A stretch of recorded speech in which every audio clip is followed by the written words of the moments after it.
Hi, last in the series of talking about the laws of UX, we've covered a lot of the reasons or the ways to think about good user experience, focusing on the user and focusing on good design.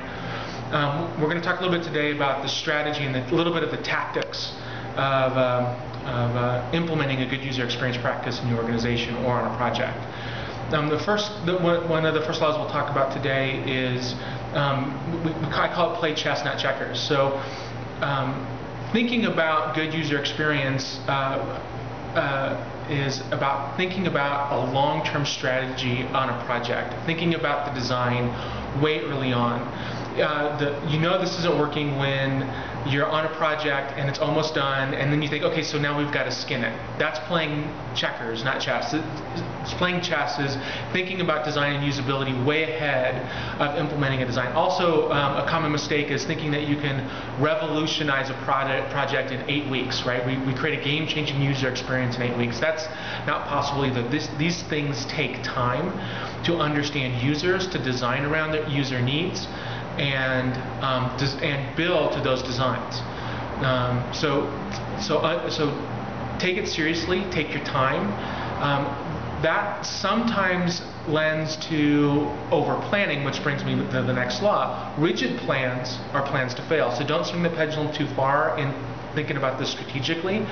Understand the broad strokes, and then iterate along the way as you're building. So as you peel back the layers of a software development project, you understand more. And trying to understand the entirety up front is too difficult. So there's one school of thought that says you have to strategize and understand your customers and users and take your time, but understand enough to get started, and then continue along that strategic thought and evaluation along the way. So don't over-project plan. And we've all heard of iterative agile development. It works as long as you incorporate user feedback in between those loops. So one of the best strategies that we've used is actually my final law, and that is every project needs a single vision, or sometimes I call that a noble cause. So you need to paint a picture for everybody before you begin and as you're going through of the vision of the project. You do that with experience workshops and collaboration within the executive stakeholder teams.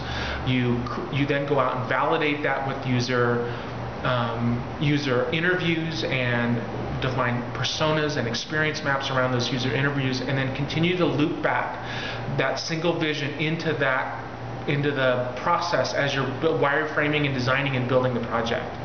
So that covers all of our laws of user experience. I hope you enjoyed them. Thank you.